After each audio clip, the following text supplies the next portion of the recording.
परमेश्वर के धन्य नाम की महिमा हो। प्रभात मनन के सत्र 2687 में आप सभी का बड़े प्रेम के साथ स्वागत करता हूं। आइए आज के मनन के लिए हम एक और बार पढ़ते हैं प्रकाशित वाक्य अध्याय 1 पद 1। यीशु मसीह का प्रकाशित वाक्य जो उसे परमेश्वर ने इसलिए दिया कि अपने दासों को वे बातें जिनका शीघ्र होना अवश्य है दिखाए, और उसने अपने स्वर्गदूत को भेजकर उसके द्वारा अपने दास यूहन्ना को बताया।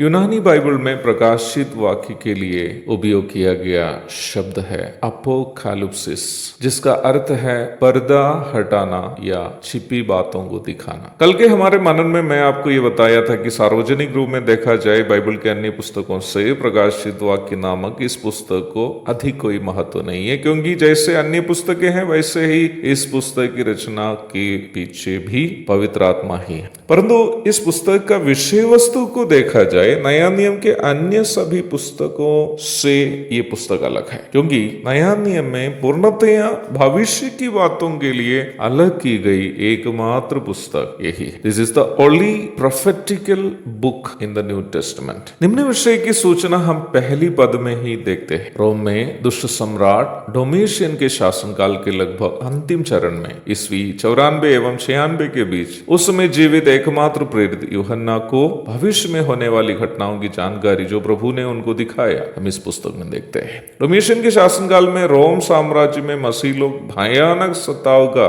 सामना कर रहे थे। ईस्वी 70 में यरूशलेम में स्थित परमेश्वर के मंदिर का नाश यीशु मसीह की भविष्यवाणी के अनुसार होने के पश्चात ज्यादातर यहूदी यरूशलेम से अलग अलग जगह की ओर पलायन कर चुके थे। संभवतः इसी काल में यूहन्ना भी यरूशलेम छोड़कर एफेसुस में आ गया था और वहां की कलीसिया में अगुवाई की सेवा कर रहा था। यूहन्ना के द्वारा रचित अन्य 4 पुस्तक भी यूहन्ना एफेसुस से ही लिखा था। प्रेरित यूहन्ना इस समय काफी बुजुर्ग हो चुका था। बुजुर्ग यूहन्ना को उनके शिष्य लोग कुर्सी पर बिठाकर अलग अलग कलीसिया की ओर प्रचार प्रसार के लिए ले जाया करते थे। डोमिशियन सम्राट एक मसीह विरोधी होने के कारण जीवित एकमात्र प्रेरित होने के नाते किसी भी समय यूहन्ना की गिरफ्तारी की उम्मीद की जा सकती थी। ऐसी परिस्थिति में बुजुर्ग प्रेरित यूहन्ना अन्य कोई देश की ओर जाकर शिष्ट जीवन चैन से वहां जी सकता था, परंतु उन्होंने पाप में थोड़े दिन के सुख भोगने से परमेश्वर के लोगों के साथ दुख भोगना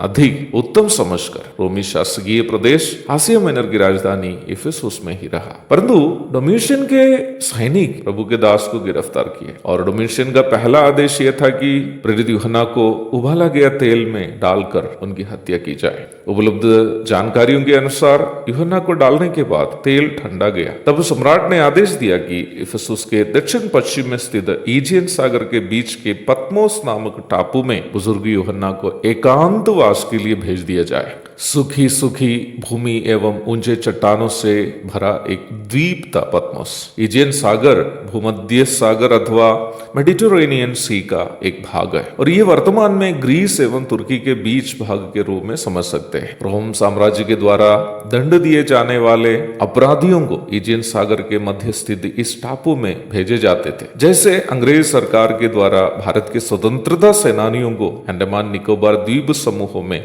उन दिनों में भेजी जाती थी। पद्मोस नामक इस टापू में रहते समय प्रेरित यूहन्ना को दर्शन देकर प्रभु ने भविष्य में होने वाली घटनाओं का ये अद्भुत नजारे दिखाया था। अध्याय 1 की 9 से 20 तक के भाग अब पढ़िएगा। जब हम प्रभु की गवाही देते हुए मसीह विश्वास के लिए खड़े होते हैं, संसार हमें अकेले छोड़ सकता है, हमारे प्रिय लोगों से हम दूर हो जा सकते हैं, परंतु आदि अनादिकाल का प्रभु हमें कभी भी अकेला नहीं छोड़ सकता। प्रकाशित वाक्य की इस पुस्तक यीशु मसीह पर आशा रखे हुए हर मसीह विश्वास विश्वासी के लिए अवश्य सांत्वना देने वाली एक पुस्तक है। एक और शुभ दिन की धन्य कामनाओं के साथ आज का मनन मैं यह समाप्त करता हूँ। प्रभु आप सबको आशीष दे। आमीन।